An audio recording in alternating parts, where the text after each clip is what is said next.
but sincerely, with all of our hearts, we really, really honor you. Thank you all. And happy World Engineering Day. If it was Valentine, I'm so sure most people would have done happy text messages, and we should do that. Thank you, a very good one. Kindly please, if you can see it on the projector, but not much time, I just want to say in 2017, at the Korean Engineering Assembly, so graciously, we began with a campaign called Produced by You, Certified Nigerian Engineering Product and Services. Some of you might remember. 2 years after that, that was during 2017, that was during Engr.Kashim Abdul Ali as the current president. Fortunately, Engineer Rabiu Ali, in 2019, we have a relaunch of it. That was last year at the Korean Engineering Assembly, and we called it Homegrown Engineering at the Forefront of the Economy. Beautiful things from those interviews, even with the Minister of Works and Housing, the beautiful thing with those interviews is what has led us to this particular presentation today. Last year, I was so privileged to be with the President of Korean, Engineer Rabiu Ali. Coincidentally, Engineer Babagana, Mohammed, was there. And when he listened to me, one of the things I was so passionate about, the privilege I have shared, I've been privileged to interview some of the top engineers who are here. I'm so sure younger people might not even have that privilege of knowing the kind of information they carry. Whenever I listen to Engr.Kashim Abdul Ali, and he has traveled around the world, and I'm so sure many other engineers here, Engineer Mokolu, as I spoke with him many times, particularly on this particular advocacy project. And they've traveled around the world, and they are older generation, but we are younger, we don't even know anything. Most of the informations that you carry, we don't even carry them. Then why do we have to stay the next 20 years of our lives when you already have the weapon that we need? So the best way we devised after that discussion, Engineer Babagana said, I will buy into your project. Thank you so much that you are here. I was just talking about you. And he said, and I said to him, I said, there's a disparity, there's a gap between the older generation and the younger generation of engineers. It warmed my heart this morning seeing these young, beautiful girls and boys who came here today to commemorate. One question I want every one of us to ask ourselves, if you're older generation, where are you going to be in the next 5 years? Where are you going to be in the next 10 years? Where are you going to be in the next 20 years? You've traveled around the world, you've done projects.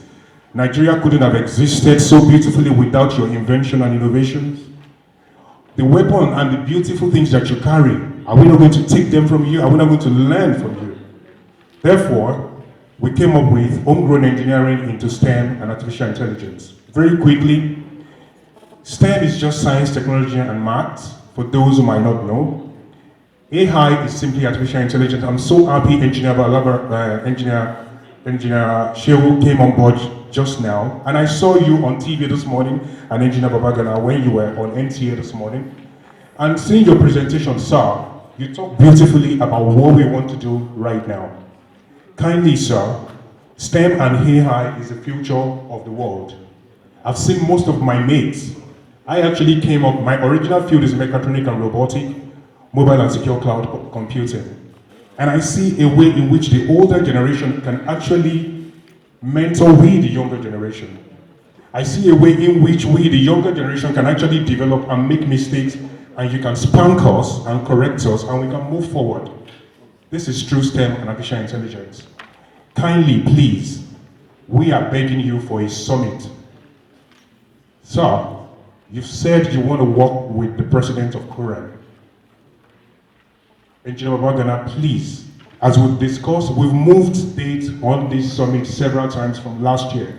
November, we fixed December, and now we're begging you, kindly give us a date for STEM and Artificial Intelligence Summit this year, November, December. Coronavirus notwithstanding, it's going to go. Intelligence 2020, and have a roadmap on that. And this is the current president. Thank you so much, Sharp, for all you've done concerning this. Number 2, SOE3 is solution-oriented engineering entries and experiences. It's a mobile app which we've been working on. based on STEM and artificial intelligence. So Koren and NSE becomes the custodian of this particular mobile hub, where engineering students from universities, technicians, artisans, craftsmen, whatsoever they do in whatever region of Nigeria, let them do it. But let them log on to the free mobile hub owned by Koren and NSE, whatsoever they are doing, who is doing what, where and how. Koren should get to know. And at the end of the day, within 3 months, within 6 months, within 1 year, you are able to help us formulate decisions and policies that can move the younger generation forward. SARS, MARS, in the next 20 years, in the next 10 years, in the next 5 years, breaking it down, we want to take on Nigeria through your help. It takes me this pleasure to welcome Engr.Kashim Abdul Ali to come and conduct the official launching of this particular project. Kindly please join your hands together. I'm an old man, but I get on well with the young people because I share some of the ideas. So I've decided to support this program so that we have it, get it to fruition. May I invite the President of NSE to please come? And President of Koren, please come in. The world has moved on. Conventional engineering is almost obsolete now. You can't go anywhere now and say you're a civil engineer, what is it? Electrical engineer, mechanical engineer. It doesn't sound right any longer. People are going down to definite issues where they can solve problems. Now, for instance, this SOE app that is being developed will help both Koren and the public. Koren, by its law, is supposed to have the admission and graduation list of all universities. The same thing with JAM. JAM is also having intake list of all universities and all tertiary institutions in Nigeria. But there's no platform on which to access this information. They have to go through a long process of finding it out and getting it out. But if this is available, it means even this issue of quackery that we're talking about will be eliminated. For instance, all you need to do is to say, look, whoever is interested in procuring services of any engineering outfit should just take that app. On the app, the information you get from the person, you input those information and you get the result. Please join us. I think he has to also join us. You have to join. Please join us also. You are a space person. This is all about space also because we derive all the information from the satellite. I was telling you that artificial intelligence is the way to go. I have a friend, Bank Anthony, his daughter was the best in high school in the UK. He had A's in everything. And he was saying, he's an engineer. I said, go and do engineering. I said, but Daddy, you are behind time. But don't know God doing engineering. You go and do mathematics and computer. And then you dive into artificial intelligence. So even engineering, as it is now, is going to extinction. We must therefore, but we must take the lead. Because there are a few things that have come out of engineering, like this arbitration. Arbitration is mainly in civil engineering contracts. But civil engineers developed the prototype for it on how to resolve issues without going to court and wasting so much time. But they couldn't continue with it. They were lazy to continue it. And lawyers took it. Today, if you recall, there's a justice of Supreme Court who retired. He's dead now. He's from Ondo State, I think. I've been to his house. He said he had more money in his life for being an arbitrator than being all the years he spent on the bench and even before going to the bench. That is the amount of money involved there. But how many of us are involved? Very few. You know, so I mean, that is the level we are. So we must therefore encourage the young people, and as we encourage them, go along with them. Because there are many things that we do not know that they know. This is just an aspect. There's another bit that we don't understand. The social media apps that are available. We are doing WhatsApp and we think we are doing a big deal. Doing WhatsApp, doing Facebook, and I recall I was at the conference in the UAE, and there's a professor he said some of you don't see your students on Facebook, you don't see them on WhatsApp, and you think they are not doing. They don't have time, you know, you think they are serious with their studies. He's a dean of student affairs in one university in Dubai. He said, you think they are serious with their studies? That's why they have no time for Facebook. But they are a more advanced social media platform. You do not even understand them. So there are many, he put a lot of them.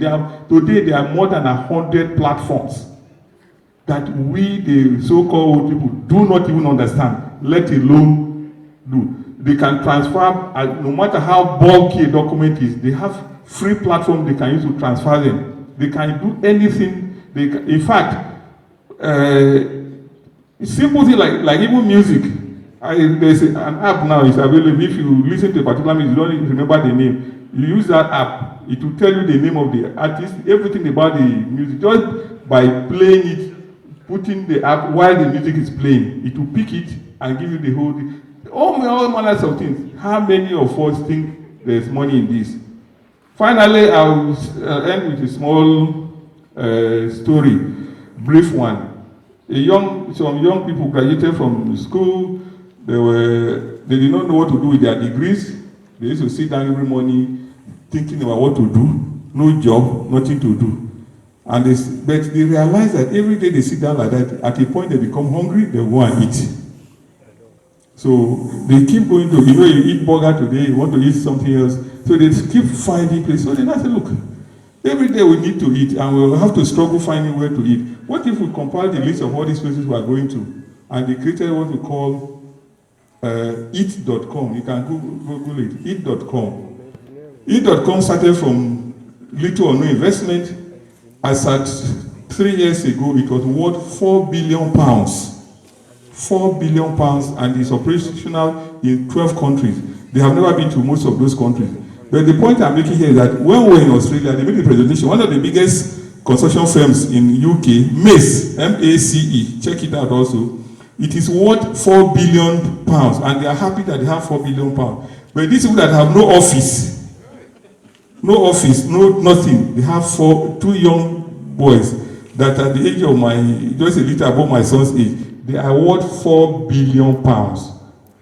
So now, this is the power of adaptive technology, using engineering beyond what we are using it for. So we have not exhausted anything yet. Please, so let's therefore join this Amos and other people who are working with him to get this thing started. It's proposed that they should summit, where this thing will be fully discussed.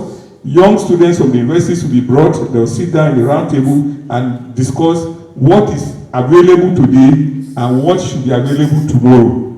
Please, NSE, Koren, please join this crusade. And I want, therefore, to appeal and get the president of NSE to give a commitment publicly here, the president of Koren to give a public commitment, and then the deputy president of NSE to say that whatever good there is in this, he will continue in doing his public act. Thank you, Mr. President. My Vice President. So, okay. A commitment is made on your behalf today. I will look for the date and I will revert back. As for Koren, I think they don't need to talk. I will talk on their behalf. Thank you very much.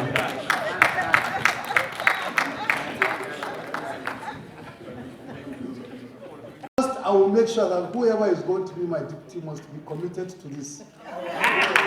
That tells you I am more committed. I am an AI guy, and I'm a student also, so you should know today that I'm doing my PhD, and most of it is in AI, it's in data analytics. So I'm part of it.